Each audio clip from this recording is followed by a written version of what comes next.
Welcome to the episode 36 of the Full Funnel B2B Marketing Podcast. And we are back with our CEO series.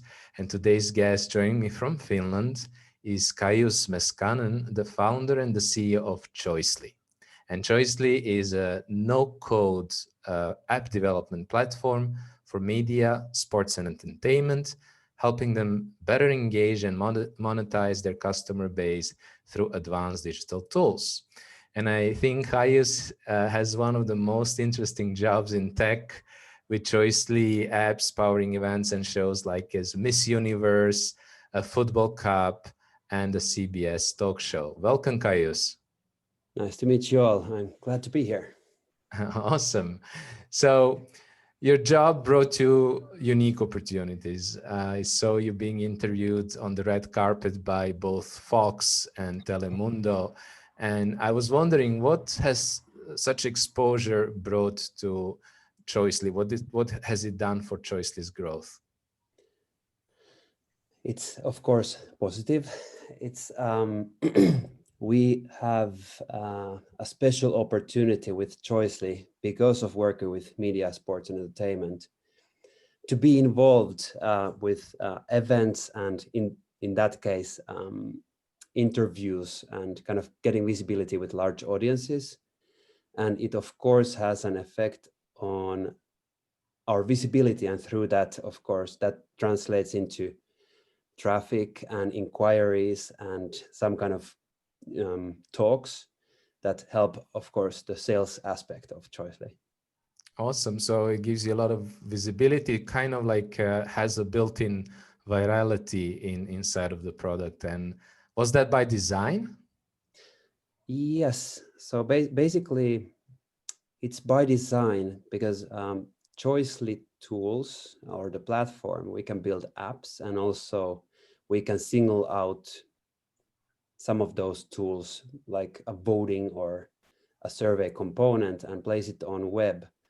But the whole structure includes on some level powered by Choicely visibility that automatically raises interest from part of the audience who are interested in apps or activation tools. Okay. And so, of course, these are events that are for wide public, and it's really awesome that you get so much visibility. But at the same time, of course, your target audience are executives, right, in large organizations. And the message that you want to communicate to them is basically about the benefits of Choicely, how they can basically, without any coding, get apps very fast, etc.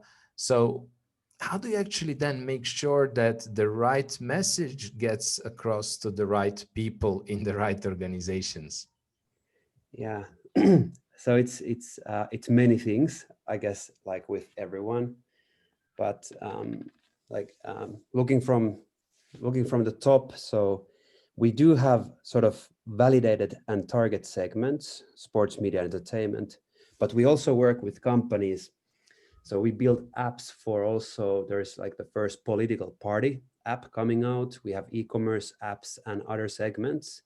And I would say that those conversations have started from a simple visibility of someone seeing a cool app of a very different kind and seeing it's powered by Choicely, and those people contacting us that I would like to have a similar app or like a high quality app. You guys obviously make some. How would that translate into my business? So that kind of conversation starters from outside the target segments. So I think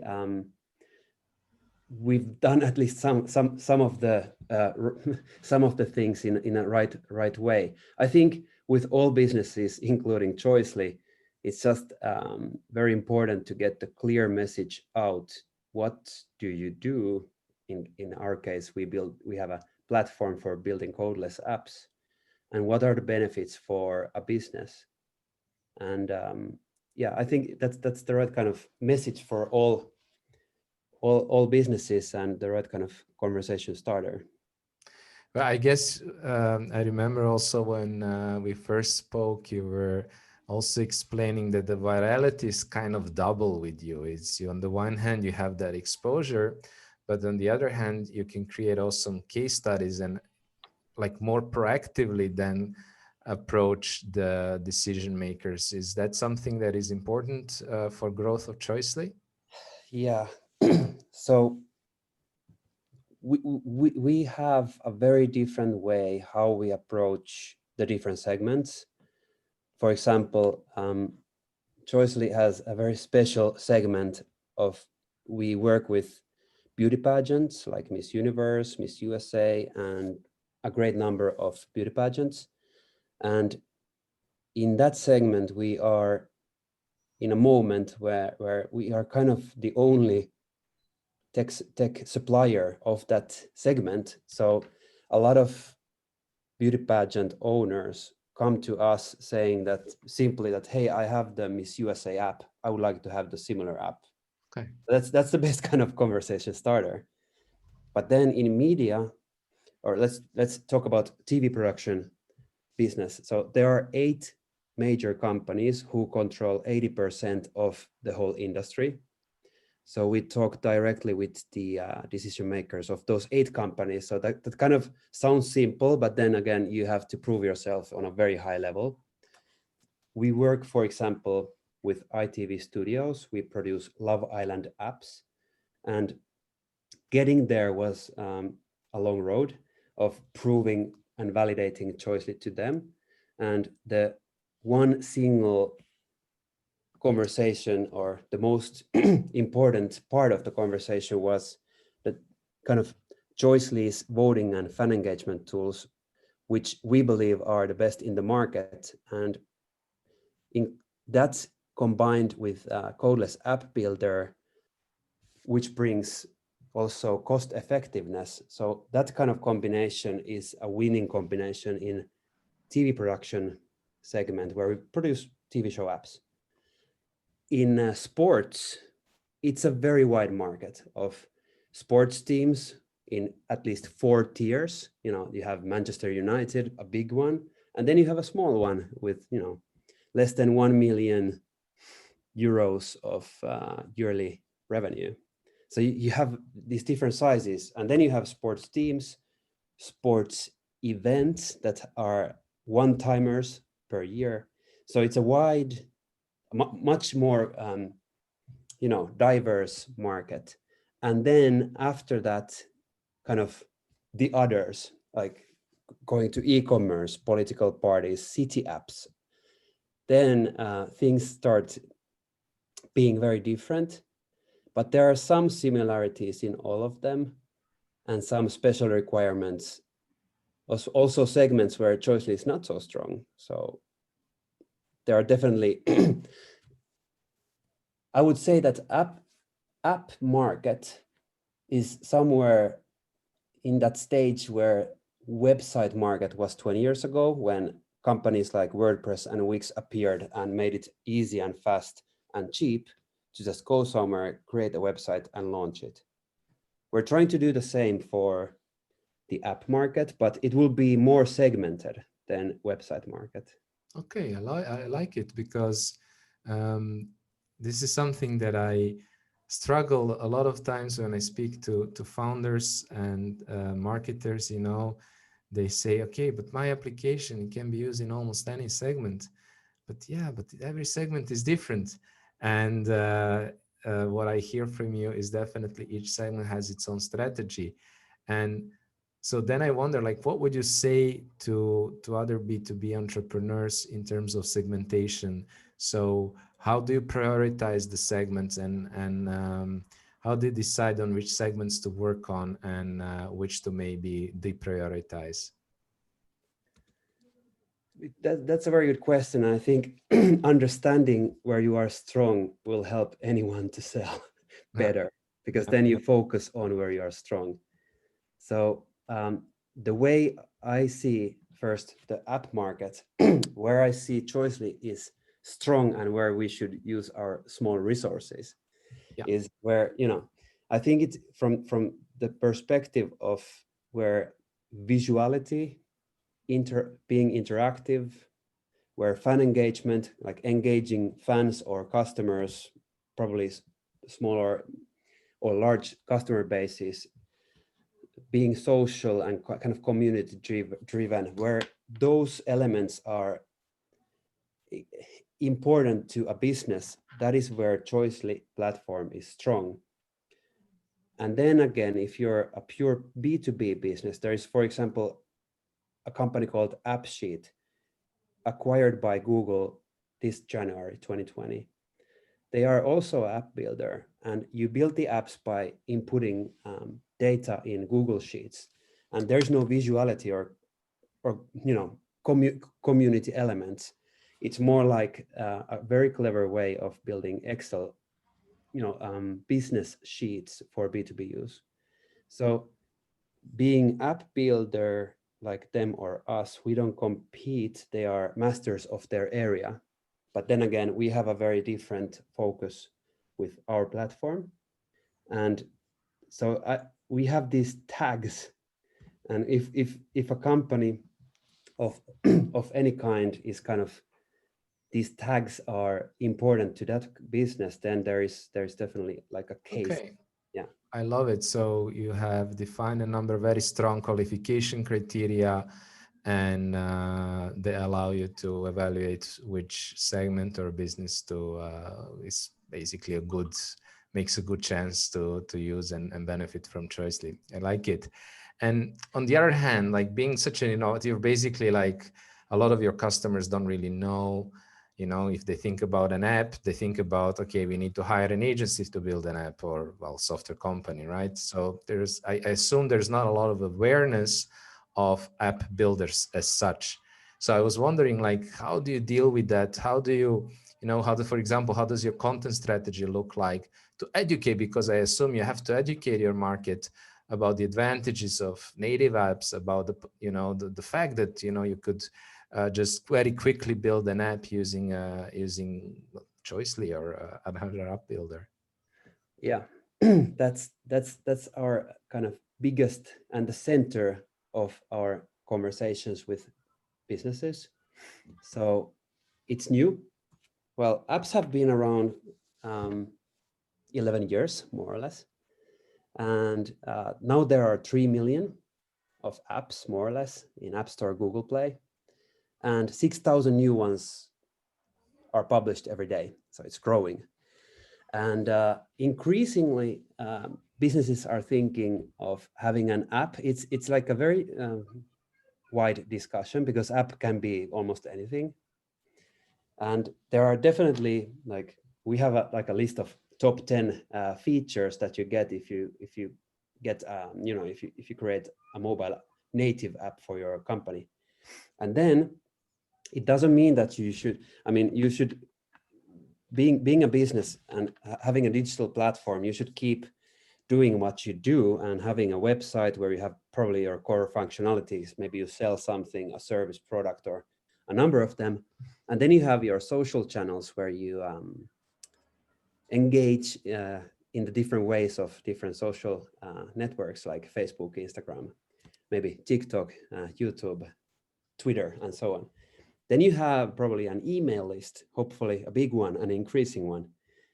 You're already doing those things, and building a nice and high quality native app comes in the center and becomes the heart of your platform. And you can integrate the best parts of your existing website, your social media, and kind of grow your database. And definitely every time someone kind of downloads your app, one of your customers, that customer immediately becomes 400% more active and engaged than before, because of the quick access from his phone directly to the app, getting the native push notifications, a better, faster user experience, and so on. So kind of, I think that all businesses that believe that they should build like a meaningful, strong relationship with their customers and fans, they should think about native apps as part of their platform. And kind of start the thinking from there and see what are the benefits, and then kind of go think about how to do that. Joycely is one kind of highway and quick way to get started. We have a software as a service or platform as a service model, so you can get started in a few days. You can launch the app in 2 weeks and get kind of. We have a system of 5 workshops, and then we help the customers to bring all of their, at least the main functionalities of their business, into highly mobile optimized world and launch the app. And kind of we also teach them some best practices how to get the apps fly. And then about 5 to 6 months from now, we will also have the fully automated funnel all the way from arriving to choicely.com and then building your app and launching it. But still, the customer segments we're working with right now will remain sort of white glove service fans. So they really appreciate the help and the training that we can give them in a couple of weeks. Thirdly, we're also going to build like a network of resellers, because any company that's kind of dealing with digital, maybe you have companies that build apps, you have small and big, then you have companies that build websites, you have companies that do digital design. They are all more or less connected with our business, and with quick tools they can kind of, one man can become a team of professionals and kind of skip so many phases and just get like a beautiful native app flying in days or weeks, instead of 6 months projects and 1 to 400,000 euros spent without yet seeing much what it's like. So I think somewhere in those areas we are teaching people that this is possible. And I've seen it happen many times, that only when a new person gets like a simple app demo that can be done in 1 hour in his phone and he can click around, only then he realizes the real benefits and kind of what it really means. I think it's still quite a new world for many. Okay, so kind of key takeaways for me is to really understand your customer strategy and how you're actually fitting in there and how you can help them achieve more of what they want. In your case, engagement, fan engagement, and closer communication with their consumers or fans. And then also a lot of education and teaching as well, because in your case, and that was actually the next question, but I think you already answered it, with any technical product that's actually replacing development, that's replacing, let's say, a lot of manual work. You still, of course, I mean, I don't have to code, but I still have to come up, with a concept of I have to have ideas about UX. I have to have, somewhere an idea about the user flow. So this is I hear what you're doing with your workshops or with your onboarding, and eventually, of course, with your partners who will be resellers who will be doing that for you. Makes a lot of sense. It's quite a lot of things that you have to overcome to get a real sale. So I really appreciate what you guys are doing, and I know that you have very aggressive growth goals for 2021.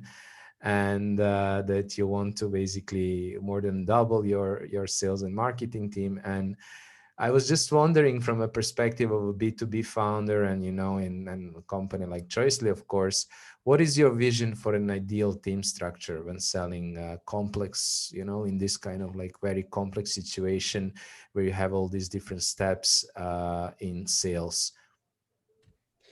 I think, at least I believe in automated funnels like Choicely. So at least some of the customers can just go to a web address and make a few clicks and get some kind of template and have the feeling of a complete product in their hands.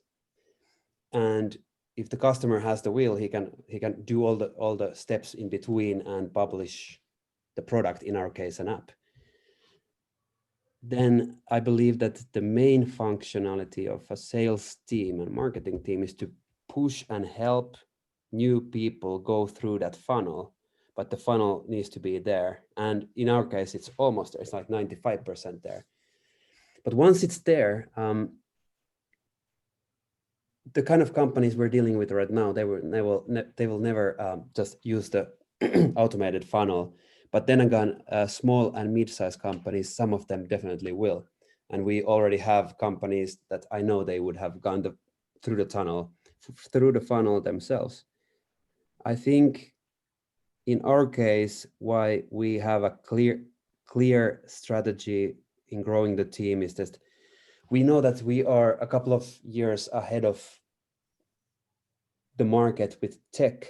We are still small, but we're ahead with the tech, and we are very encouraged by the increasing amount of discussions with customers, also cold calling customers who get immediately inspired by just a clear message that we tell them that we have a codeless app platform. Would you like to have an app in 2 weeks from now? We'll help you through it. You get to, there's no starting fee. You get it monthly.